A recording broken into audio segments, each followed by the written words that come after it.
as empresas seguem saudáveis, a economia segue saudável, a inflação segue em tendência de queda e o mercado de trabalho ainda é o grande ponto de interrogação. A Argentina e o próprio Brasil tá aí para mostrar que não existe fórmula mágica. Infelizmente, pro Brasil passar daqui pro próximo patamar, vai doer no curto prazo. A dúvida é, eu vou gastar pra caramba pra comprar chip da Nvidia, fazer data center e tá na vanguarda quanto a essa questão de poder computacional e infraestrutura para rodar todos esses algoritmos. Qual que é o ROIC disso? Não sei, provavelmente alto, mas volátil. Ou seja, tem que aguentar o tranco. Se o Brasil fizesse a lição de casa, talvez a gente estaria na contramão do mundo, literalmente.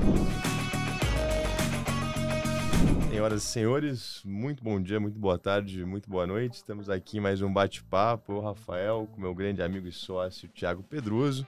Voltamos depois de 2 semanas ausentes, né, Pedroso? Com bastante informação aí para passar sobre os mercados globais e também, né, falar um pouquinho sobre o Brasil. Brasil, né, que no mês de outubro viu a sua moeda desvalorizar 6% frente ao dólar, né, a maior desvalorização mensal no ano de 2024, muito pautada, né, no tema fiscal. Acho que o Pedroso vai dar uma palhinha quanto a isso. Ele está com alguns estudos, né, alguns gráficos bem bacanas para a gente falar desse problema, que é um problema estrutural no Brasil, né, Pedroso? Começou ali na Constituição de 88, pós-ditadura, a questão de vincular as despesas obrigatórias. Começou quando o Brasil foi descoberto, na verdade, né? Perfeito. Na época de Império, talvez. Com certeza, isso aí começou com o Império. A questão das despesas obrigatórias serem vinculadas, né, a certos indexadores, a gente viu na Constituição de 88. Isso cria uma rigidez orçamentária enorme, né, e uma falta de vontade política para corrigir. Mas antes de a gente entrar nessa pauta, Pedroso, eu queria falar um pouco de mercado global, né? Outubro foi um mês de realização para as principais bolsas mundo afora, né, com exceção da Nasdaq e com exceção da Argentina, né, que no mês de outubro teve uma performance em dólar, né, de quase 5%. A bolsa argentina vem, enfim, entregando uma belíssima performance no ano, com, né, as reformas, as medidas de austeridade fiscal do nosso bom e velho Javier Milei. A última dele foi dissolver completamente a Receita Federal Argentina e fazer um novo órgão com muito menos funcionário. Acho que a gente podia pegar um pouquinho do livro-texto do Milei para implementar no Brasil, né, uma reforma administrativa, que é o que ele vem fazendo lá, né, a grosso modo, aqui seria fantástico. As reformas que ele vem fazendo lá são bem populares, embora ele tá conseguindo manter um bom nível de popularidade dado o que ele vem fazendo. Só que isso que é impressionante, né? Muito bom. Porque vai ter uma eleição no ano que vem, que é a eleição de meio de mandato, que é de Congresso, né? Mas eu acho que isso também tem uma questão cultural, né? A população argentina já sofre há décadas com esse problema de inflação. Cara, perfeito. Eles já entenderam que do jeito antigo, manter um juro real negativo, desvalorizar a moeda... Gastos acima do que você arrecada... Enfim, não faz muito sentido. Quem paga o preço é a população. Exato. E...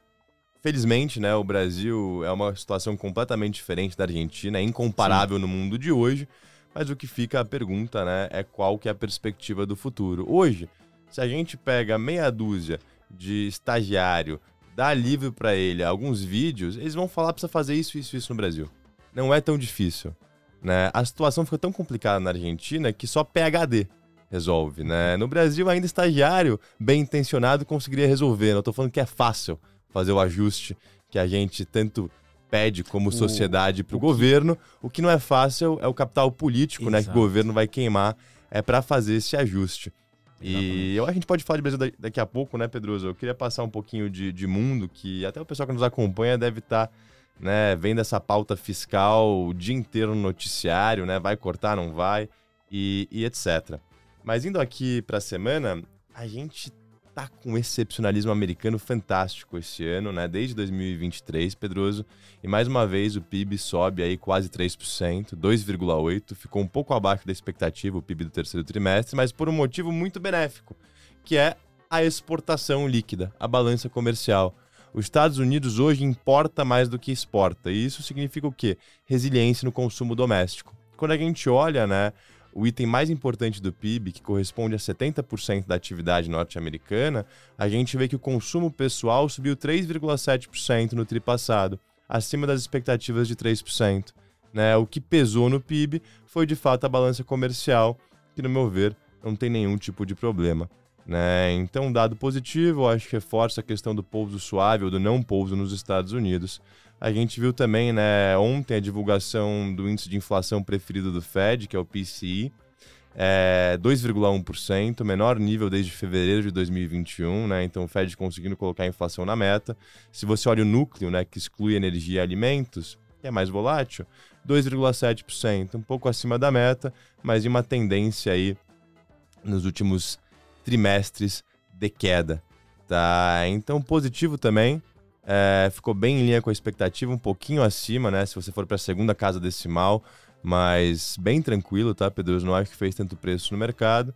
E só para a gente finalizar os dados, a gente viu também algo que chama Employment Cost Index, que é a inflação salarial no terceiro trimestre, e subiu 0,8%, menor do que o 0,9% esperado. No ano sobe abaixo de 4%, 3,88%, tá? Para ser redondo aqui com vocês. Então a conjuntura de dados essa semana, né, pré-payroll, que foi divulgado agora há pouco, sexta-feira, a gente está gravando aqui, são 10h07 da manhã, então 37 minutos após a divulgação, foram condizentes, né, com uma temática super positiva, super pró-risco para os ativos americanos. O que pesou um pouquinho na bolsa essa semana, né, que vem registrando aí a sua segunda queda semanal, né, em 7 semanas praticamente, foram os resultados de algumas poucas e boas empresas, né? E, enfim, os gastos que eles vêm tendo com essa infraestrutura de inteligência artificial, qual que vai ser o ROIC em cima disso, já eu falo sobre esse tema, mas eu queria, né, só dar uma palhinha aqui sobre talvez o dado mais importante macro do mundo, né, que é o dado de payroll, o dado que mostra a saúde do mercado de trabalho americano. E olha que engraçado, Pedro, a dispersão dos analistas em termos de previsão estava enorme. Tinha a Bloomberg falando que havia um print, né, de menos 10 mil empregos, e aí tinha o Cantor Fitzgerald falando que havia 220 mil. Né? Se você pega a mediana disso tudo, ia ficar em 100 mil. Essa é a expectativa do mercado. Bom, ficou 1/10 disso. Né? Os empregos criados no mês de outubro foram de 10 mil.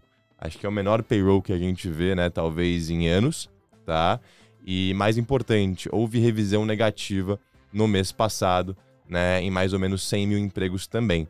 A taxa se manteve estável em 4,1%, a inflação salarial, né, veio um pouquinho acima da expectativa em 0,37%, o mercado colocava ali 0,3% na conta. Pedroso, por que esse payroll veio tão negativo e por que isso não acendeu um alerta de recessão iminente nos Estados Unidos, como a gente viu talvez naquele dado de agosto? Porque os últimos dados vêm sendo muito positivo. Não só isso, mas a gente teve furacões no mês também passado e a gente está tendo a greve da Boeing. Então já tinha uma expectativa no mercado que esse dado ia ser muito volátil. Tá? Se você olha aqui o destrinchamento de empregos, houve uma queda de 46 mil empregos no setor de manufatura. Tem 40 mil pessoas em greve da Boeing. Eu imagino que esse número está aqui. Tá sendo super honesto. Como funciona lá nos Estados Unidos nesse caso, né? Porque aqui no Brasil, se está em greve, em tese, as empresas não podem demitir. Mas a legislação trabalhista lá é muito mais flexível. Como que funciona isso? Isso ele é considerado como um cara desocupado enquanto ele está em greve? É uma demissão temporária, né? O que a gente chama lá fora de furlough. Entendi. Tá, eles estão negociando ali um aumento de salários, né? Enfim, quase chegaram a 2 acordos já. Mas, de fato, o sindicato está pedindo algo mais agressivo porque a Boeing, né, ela pisou na bola. Não vou entrar no mérito ali, talvez para maximizar shareholder value, né, acima dos stakeholders, né, lucro por muitos anos, e o ecossistema, e a segurança dos aviões, e a fuselagem das portas, né, a gente viu no começo do ano aquele voo da Alaska Airlines, né, a porta estourando no meio do voo, que criou, né, mais um desastre aí de mídia e pior para a companhia. Lá em 2020, se eu não me engano, só uma curiosidade, a Boeing quase comprou a divisão comercial da Embraer aqui no Brasil. Na época, né, falavam que não, é uma forma de salvar, a Embraer não vai ter como concorrer com o mercado lá no exterior se ela não vender. A compra não foi certa, a Boeing ainda meio que passou a perna na Embraer, justificou alguns motivos e a Embraer sabia que não era, eles entraram com o processo, parece que eles ganharam esse processo contra a Boeing.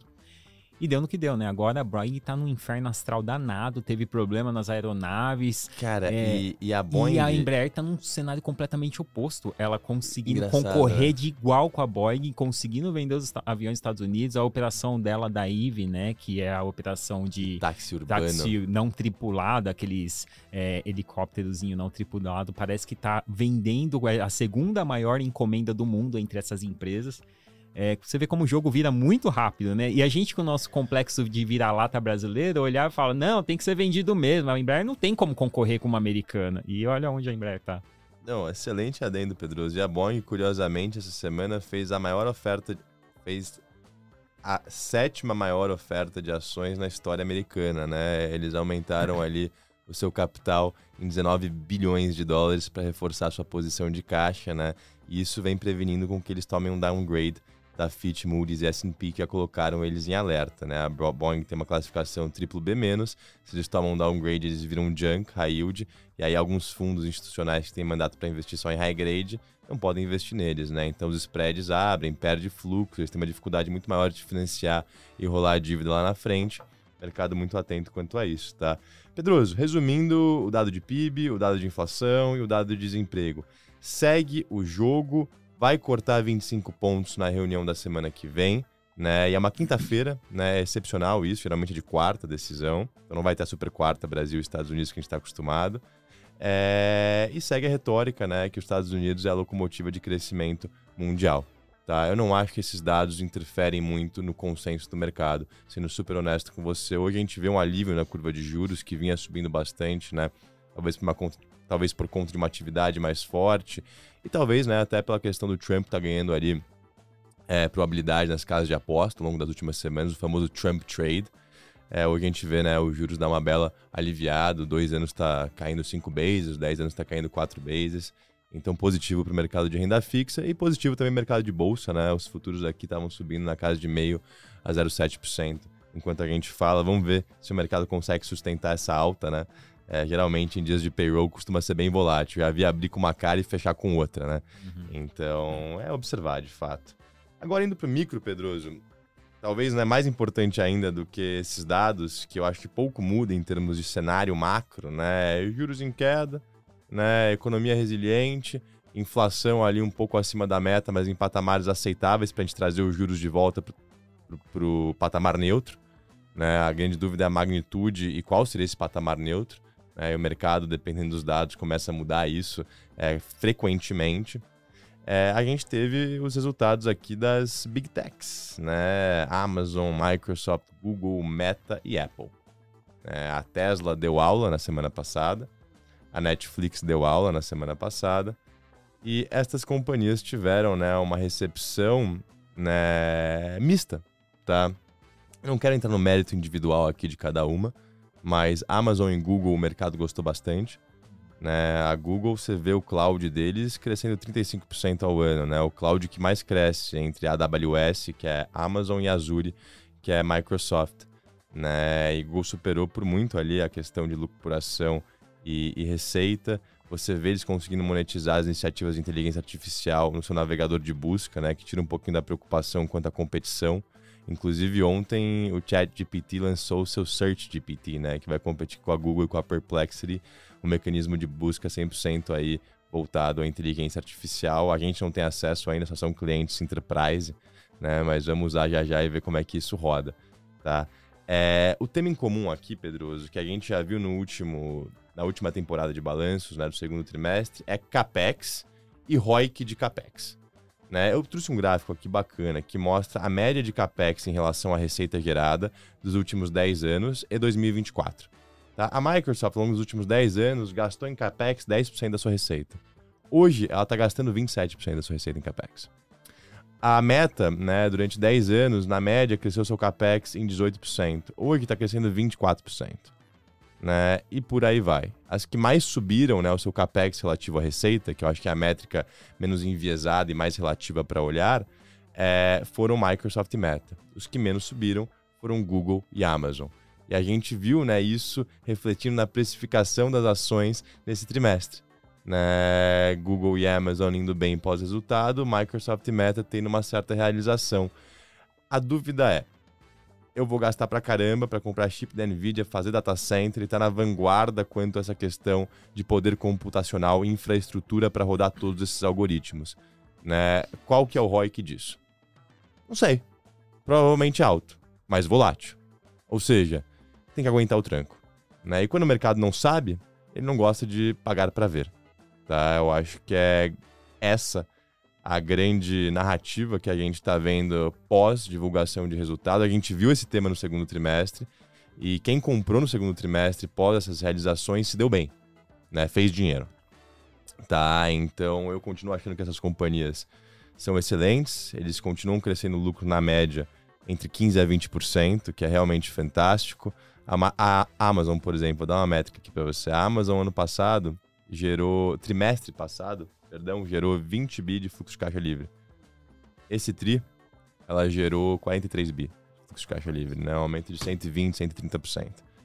Então, as companhias estão muito redondas, né? Não é à toa que os Estados Unidos vem atraindo fluxo non-stop. Tá? E eu queria colocar um comentário aqui do Satya Nadella também, que é o CEO da Microsoft, que eu acho que resume bem o momento que a gente vive em termos de avanços tecnológicos. Tá? Até então, o poder computacional respeitava a regra de Moore, dobrando a cada 2 anos. Nos últimos 6 meses, com as implementações de inteligência artificial, nós vemos que o poder computacional está dobrando a cada 6 meses. Eu acho que isso resume bem. Quem não sabe o que é Moore's Law, sim, recomendo pesquisar, né? A cada 2 anos a gente dobra a nossa quantidade computacional, né? Os transitores nos chips que permitem isso, essa tecnologia acontece a cada 2 anos. Hoje está acontecendo a cada 6 meses. Né? E isso traz aplicações, né? Use cases, enfim, fantásticos. Imagino que muitos aqui devem estar usando o Meta AI.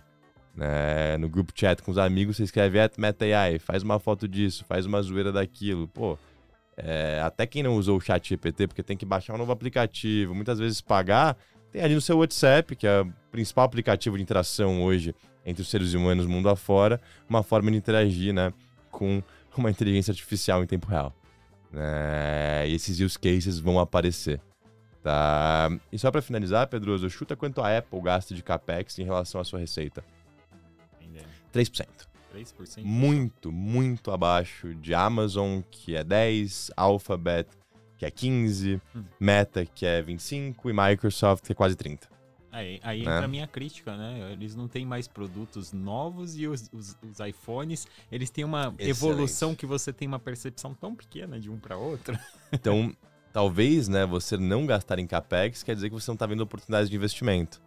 Né? Talvez isso não seja positivo. Ou talvez seja, a gente vai descobrir no futuro. Ou talvez Será que o gasto de CAPEX das outras vai ter todo esse resultado? Eu tenho uma teoria que, geralmente, isso tirando as Big Techs, né? A companhia que não pagava dividendos altos, mas eventualmente começou a pagar dividendos altos, né? Tem muitas empresas nos Estados Unidos que você vê essa retórica. Perdeu um pouco da esteira de crescimento.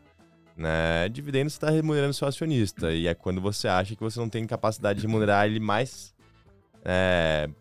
positivamente lá na frente, né? Então você reinvestir o capital que você gera, eu acho que é uma condição que mostra que o business vê alavancas de crescimento no futuro, né? Você distribuir direto para o acionista, no final do dia é uma questão que, cara, o meu business está redondo, eu gero lucro, mas não vou crescer tanto mais assim, né? E no Brasil é muito comum, né? A gente vê boas pagadoras de dividendo. E, logicamente, né? Lá fora você tem a questão que eles fazem através de buyback, de outras formas também. E a própria Apple, ela sempre foi uma boa... Uma máquina de buyback. Exatamente. Então, eles sempre distribuíram, mas com o tamanho de caixa que eles têm, é sempre a dúvida que eu fiquei. Por que eles não desenvolvem um novo produto, entendeu? Eu acho que tem muitos analistas otimistas com a questão do iPhone 16, né? A prévia dele tá sendo bem bacana. Sim. Acho que vai subir 6% aí desde que lançou, acima do iPhone 15. Então você vê esse super ciclo acontecendo. E a grande dúvida, né, é se a Apple vai ser a grande plataforma a capturar essas questões de inteligência artificial, né? Primeiro você tem a infraestrutura, né, data center, chip, poder computacional, os GPTs que vão virar commodity, né, esses LLMs são os modelos de linguagem, é commodity isso, a Microsoft tem, o Facebook tem, o Google tem, enfim, todo mundo vai ter, né, e a Apple pode ser o grande canal de distribuição, né, você realmente usar esses modelos através de aplicativos no iPhone, né? Ou através de ferramentas como a própria Siri, que está se conectando com o ChatGPT para lançar uma versão atualizada, virar, né? Enfim, o seu mecanismo ali de interagir com esses modelos de linguagem, né? Mas aí é uma grande dúvida e, enfim, um pouco subjetivo demais. Eu acho que a moral da história aqui é que as empresas seguem saudáveis, a economia segue saudável, a inflação segue em tendência de queda e o mercado de trabalho ainda é o grande ponto de interrogação. Eu Né? acho uma coisa que é uma percepção minha, que não se fala muito, né? Essas empresas estão ganhando muito dinheiro com o cara que está assinando o ChatGPT, enfim, que está pagando os serviços deles. Só que existe ali, né? Você olha para os Estados Unidos, até para o Brasil, quase um momento de pleno emprego no mundo. Um momento muito bom para a renda. Se eventualmente isso desacelerar, como que vai ser refletido nessa empresa? Porque isso não deixa de ser o produto meio supérfluo. O ChatGPT, eu não tenho uma obrigação, não é minha internet, não é minha luz. Perfeito. Talvez é a primeira coisa que eu vá cortar. Interessante, um ciclo econômico... Exato, talvez o ciclo econômico está sendo muito positivo, porque assim, eles vendem serviços que no geral não são serviços essenciais, né? Então você tá tendo, e você olha que todas essas empresas, desde a Netflix até a empresa está vendendo ChatGPT, os serviços dali, daqui, estão num momento muito bom. Mas você tem um momento de renda no mundo muito positivo. Quando virar inverter esse ciclo, qual que vai ser o impacto disso nelas? Tudo bem que o mercado ainda não vê esse ciclo se invertendo de forma relevante, né? Mas a gente já vê uma pressão, isso a eleição americana está mostrando bastante, né? Uma pressão ali no custo de vida, por exemplo, do americano e, em tese, parte do movimento do Trump está ganhando relevância lá, é explicado por conta disso, né? Porque eles sentem o efeito ali do aumento de custo que foi durante o governo do Biden. Então, a hora que bater isso, como que essas empresas vão refletir? Né? Só fica a dúvida no ar. Uma boa dúvida, Pedroso. Perfeito. Só para acabar com essa análise das companhias, eu queria subir aqui o gráfico do múltiplo preço-lucro dessas 5 empresas que a gente comentou, né? Microsoft, Google, Amazon, Meta e Apple. Meta negocia 29 vezes, Google negocia a 19 vezes, Amazon negocia a 27 vezes, Meta negocia a 23 e Apple a 30. Isso é o múltiplo para os próximos 12 meses, o que a gente chama de forward. Né? O Pedroso virou para mim e falou, cara, a gente pode ver, né, fluxo do mundo, buscar novos países emergentes, né, novas teses de investimento, porque essas empresas já estão esticadas demais. Mas em qual métrica elas estão esticadas demais? Google negociar abaixo de 20 vezes é esticado. Amazon, que é uma varejista e naturalmente tem uma margem operacional muito menor, negociar 27 vezes é um dos valuations mais baixos de Amazon na história. Tá? Talvez a Amazon nunca esteve mais barato do que ela está hoje. Né? Se você olha a métrica múltiplo sobre EBITDA, a gente está falando de 15 vezes. Né? Lucro é 27. Então, cara, eu acho que é muito relativo, né? E aí, Pedroso, enfim, fica essa reflexão aqui para todos. Essas companhias são muito boas, todo mundo sabe disso. Eu queria, antes de passar para você, só fazer uma reflexão do Reino Unido, né? Eu acho que a gente uma boa passagem aí de bastão para a gente falar um pouco de Brasil, tá? O Reino Unido, a gente viu que anunciou um novo orçamento essa semana, né? E para financiar esse orçamento, eles lançaram o maior pacote de aumento tributário da história da nação. Né? Algo completamente sem precedentes e, logicamente, né, eles querem aumentar o imposto para gastar muito mais. E, eventualmente, competir com os Estados Unidos, né? Aquele negócio que, você precisa ter o governo gastando para ter o crescimento econômico. Algo que eu discordo, talvez você também, né, de forma bem severa. É aquele debate bom e velho de Keynes contra Hayek. Sim. Né? Talvez o setor privado seja ali a melhor locomotiva de crescimento, não vamos entrar nesse mérito. O mérito que eu quero entrar aqui é o seguinte, depois que esse orçamento foi anunciado, né, anteontem, muita carga tributária e muita despesa fiscal.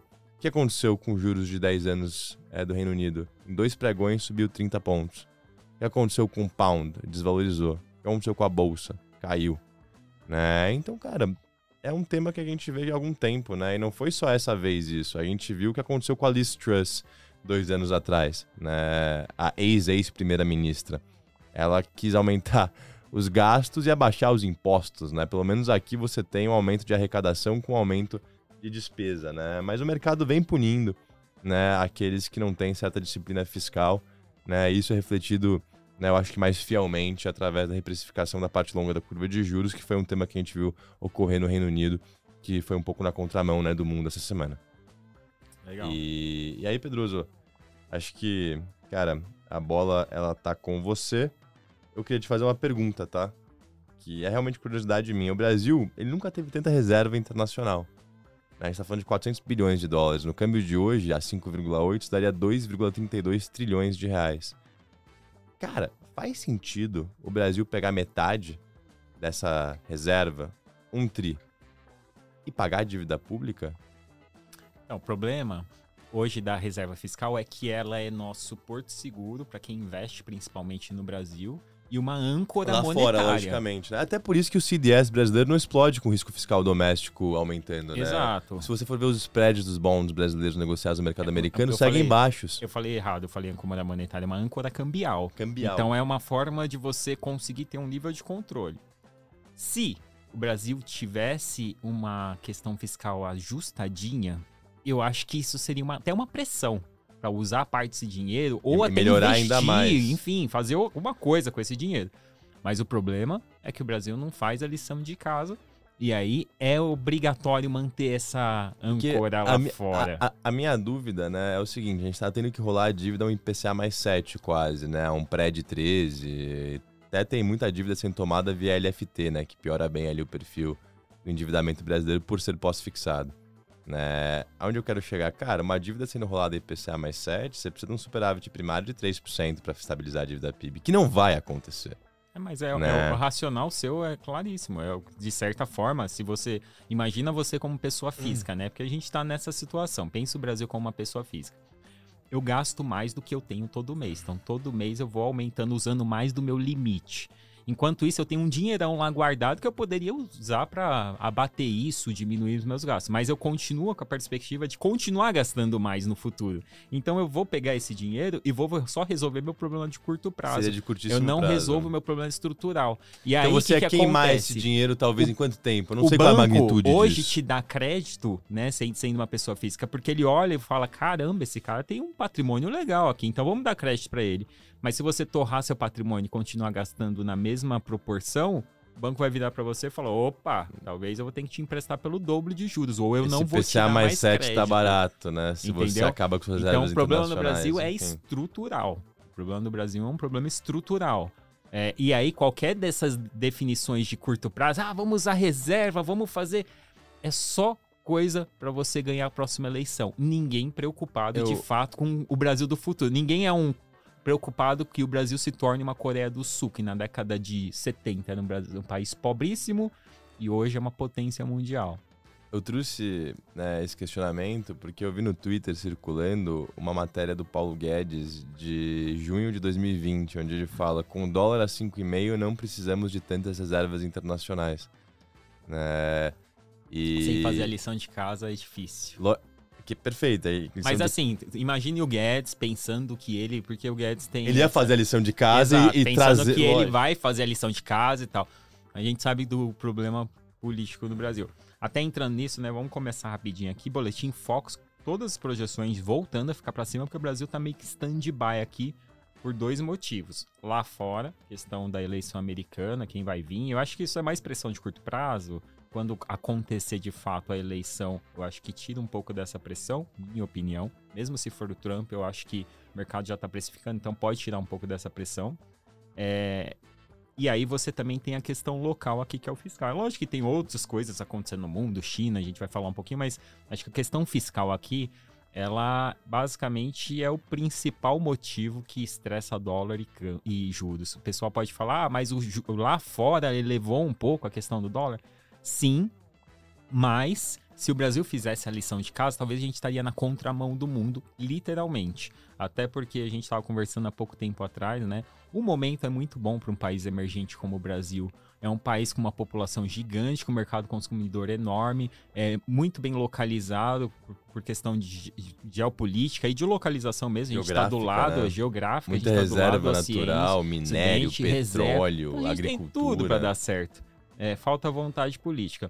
E aí o BTG ele fez uma simulação com o que está rolando no mercado de vários pontos. O governo ainda não anunciou e o Haddad também está de bico calado, então ele ainda não falou quais vão ser os cortes, o que vai ser feito com relação a esses cortes, mas o mercado faz alguns cálculos de que é necessário que o governo faça cortes equivalentes a quase 50 bilhões para o arcabouço parar de pé. Então esses cortes não é só por cortar, é porque senão a nossa âncora fiscal não para de pé.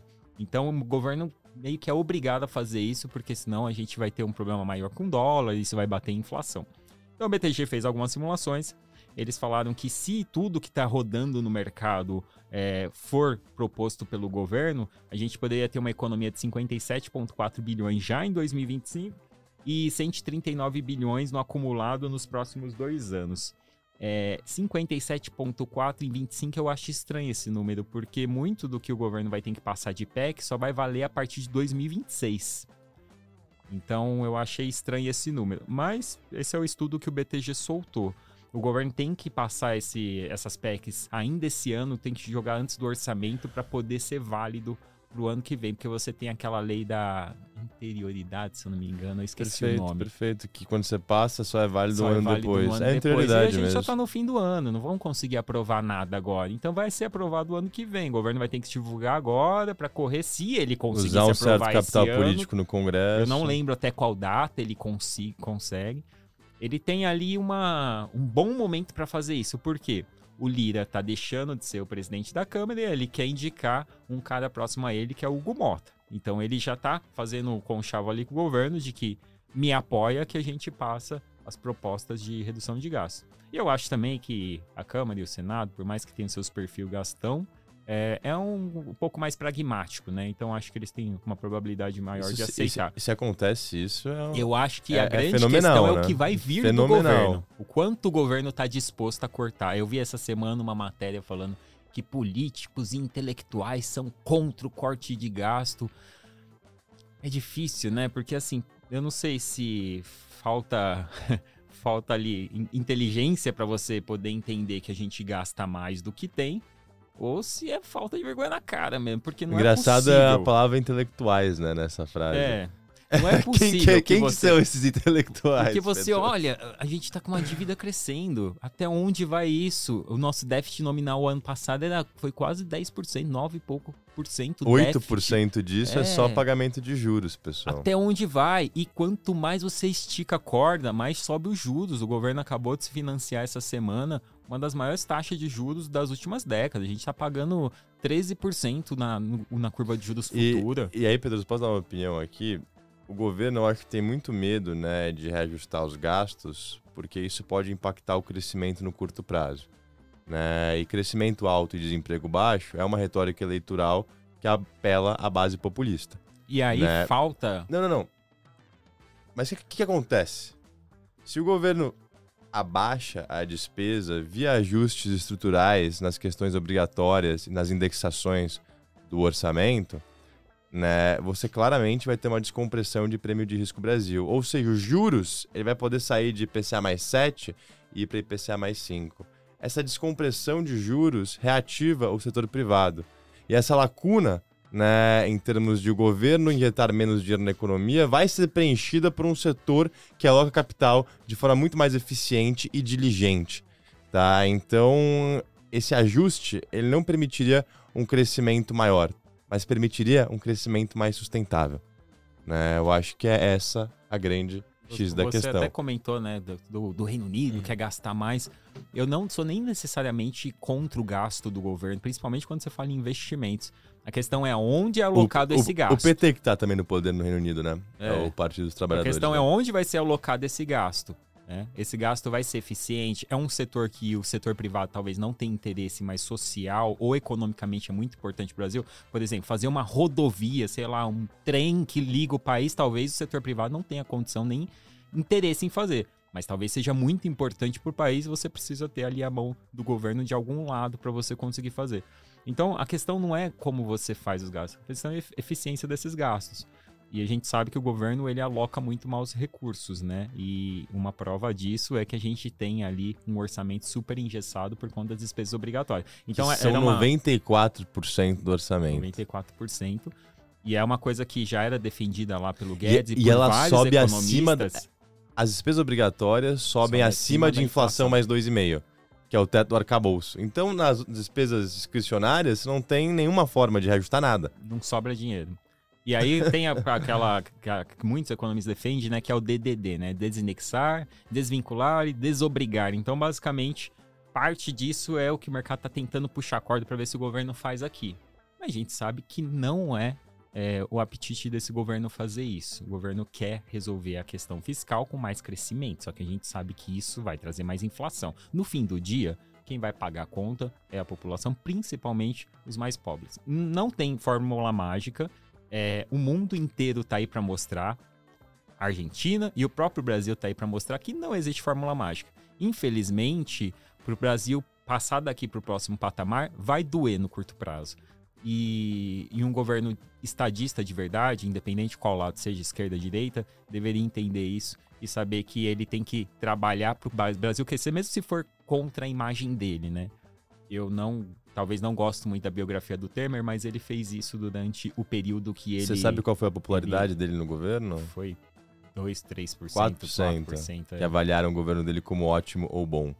Mas foi necessário. Perfeito, hoje, mas olha, a gente olha o dilema desses políticos, né? Eu faço o que é necessário, a população bate em mim. Existem estudos mostrando de que boa parte do crescimento que a gente tem hoje, lógico que todo mundo quer colher os louros, né? Falar que fui eu que fiz.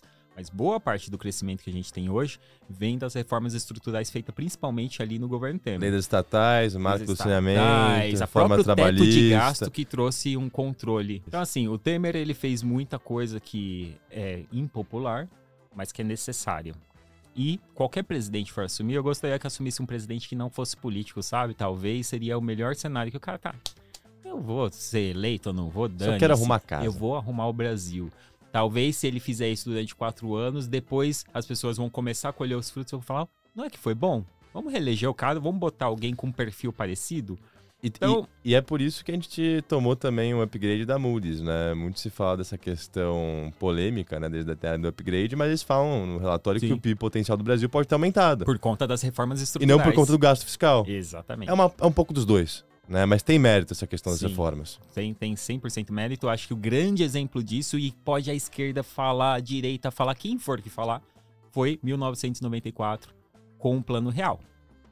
O cara entrou para resolver o problema da hiperinflação, fez o que tinha que fazer, privatizou um monte de empresa. Até hoje reclamam que privatizou X, Y, fez Y, mas resolveu o problema. Qualquer um que viveu antes daquilo sabe como que era a vida antes. E qualquer um que viveu depois sabe quanto que doeu essa transição, mas foi importante pra gente chegar onde chegamos. Então tá precisando alguém que faça isso, tá? E aí vamos continuar pra gente terminar rápido aqui. O que saiu essa semana também? Taxa de desemprego, o PNAD mostrou que a taxa de desemprego no Brasil bateu 6,4%. A gente tá rodando em pleno emprego. Se a gente fizesse a coisinha certa, a questão fiscal, o Brasil ia voar. E em pleno emprego, Pedroso, você tem uma carência por oferta de mão de obra. Exatamente. Né? Então não seria saudável reduzir um pouco os auxílios governamentais no âmbito social para ter essa parcela da população reingressando na força de trabalho? Entendeu? Você tem alavanca para fazer isso com pleno emprego. Você tem poder de manobra, é isso que eu quero falar. Tá? Precisa ser revisto o programa social, precisa ser revisto muita coisa, falta vontade política. População ocupada também batendo máxima histórica, né? 103 milhões de pessoas ocupadas no Brasil. Então a gente tem um momento muito bom para renda, para trabalho. Precisa agora vontade política para fazer a questão fiscal andar. E aí, já pulando o Brasil e falando um pouquinho de China, essa semana saiu um PMI. Semana não, saiu hoje, na verdade. Saiu ontem também PMI industrial e de serviço. Ambos voltaram para a zona de expansão, mostrando que a China, talvez os estímulos estão começando a mostrar algum efeito, isso porque acabou de ser lançado, né? Então, a gente tem um delay aí até esses estímulos fazer efeito de fato na economia, e a China tá com um canhão, com uma bazuca de estímulo. Estão falando que ela está esperando a eleição americana. Hoje ela já anunciou que vai injetar mais 70 bilhões de dólares em liquidez no setor financeiro, e tá rolando boatos que eles estão preparando um pacote de 1,4 trilhões de dólares. É uma canhão mesmo, uma bazuca de estímulo que a China pode colocar e que a gente pode ver as coisas virar da noite pro dia. 3 fatores, na minha opinião, que vai influenciar muito o Brasil. Estados Unidos, a gente já sabe, questão economia, inflação e eleição lá. China e a questão fiscal local. China tá azeitado, as coisas parece que estão andando. Acho que a eleição americana é uma pressão de curto prazo que vai passar, assim como foi quando o Trump foi eleito. Mas o ciclo econômico corrobora uma queda de juros que é positiva. Queda de juros no mundo inteiro. E aí falta só o Brasil fazer a questão fiscal, meu amigo. Qual que é a moral da história aqui pra gente finalizar, Pedro? Tem muito capital para pouco país. Se o Brasil aparece como um candidato minimamente arrumado, os preços em dólar estão extremamente convidativos, né? O dólar desaba, a bolsa sobe, as pessoas vão ter mais poder de compra, o pobre vai ter mais barato, porque tudo, hoje em dia, você segue uma cotação internacional de certa forma. Então, resumindo novamente... A inflação cai, porque se o dólar cair... A gente fica tão frustrado aqui, né, fazendo parte dessa pequena parcela que é o mercado financeiro, porque o problema brasileiro tem uma resolução simples, tá? Uma reforma administrativa, um ajuste fiscal de talvez 2, 3 pontos do PIB, que seja, não é tão difícil, aí depende de capital político. E você olha o cenário externo e parece estar ótimo para vir capital para o Brasil, queda de juros no mundo inteiro e finalmente uma China mostrando uma carinha, né, de um crescimento talvez um pouco maior com apoio do governo ali num pacote fiscal sem precedentes. É isso aí. Então tem a faca e o queijo, só falta cortar. Quem sabe 2025 não vai ser o ano do Brasil, enfim, né? Mas vamos lá. Aí, finalizando aqui isso, 3 curiosidades, né? Outro dia você perguntou, por que o minério tá se segurando nesse preço? Eu peguei uma notícia aqui que tá rolando uma construção de uma mega cidade de tecnologia lá na Arábia Saudita. Essa mega cidade, hoje ela usa 20% do aço do mundo. São 100 mil trabalhadores trabalhando diariamente lá na Arábia Saudita. Em compensação, isso segura o preço do minério. Em compensação, a Rio Tinto já deu largada e começou a explorar a mina de Simandu, que fica lá na Guiné. Essa mina, em tese, é a maior mina do mundo hoje, tem um teor de ferro melhor, inclusive, ou bem parecido com o teor de ferro de Carajá da Vale aqui no Brasil, né, que é considerado um dos melhores do mundo. Ou seja, a Vale vai ter um concorrente com uma produção gigante, até mais próximo da Ásia do que está o Brasil. E aí, do lado da Petrobras, essa semana rolou a decisão do IBAMA sobre a margem equatorial. De novo, recusaram. Aqui parece que tem uma questão ideológica nessa história, veremos. Mas é super importante, a Petrobras já divulgou que ela precisa começar a explorar a margem equatorial daqui para o ano que vem, porque ela vai começar a ter declínio na produção, se eu não me engano, de 27 ou 28. Isso quer dizer o quê? O Brasil vai começar a deixar de ser independente na produção de petróleo, ou aí a gente corre mais risco de ter variação mais brusca no preço do petróleo. Então agora falta a definição do IBAMA para ela começar a explorar a margem equatorial, que, assim, dizem que tem mais ou menos a mesma proporção de petróleo do que tem lá no pré-sal, mas também tem notícias falando que pode ter até o dobro, né? A gente viu o que aconteceu com o país que fica aqui. Como que é o nome daquele país que fica aqui em cima do Brasil, que pega a margem equatorial? Guiana. Guiana Francesa. Guiné Francesa. Que a economia lá tá bombando, os caras descobriram reservas absurdas, então pega todo o litoral lá do Amapá, Pará, Maranhão, pega toda aquela região e falam que tem uma produção absurda lá. Então ficamos por aqui, Rafael. Eleições americanas, turma. A próxima vez que a gente vai aparecer aqui, vai ter um novo presidente lá fora, né? É isso aí. Parece que o Trump vai levar, o mercado coloca isso na conta, final de semana começa a contagem no sábado, deve acabar na terça-feira. Então, bom final de semana a todos, um feliz Halloween, né, que foi ontem, Dia das Bruxas. Exato. Doces e travessuras aí, para aqueles que nos acompanham. Um abraço e tchau, tchau. Abraço, pessoal. Tchau, tchau.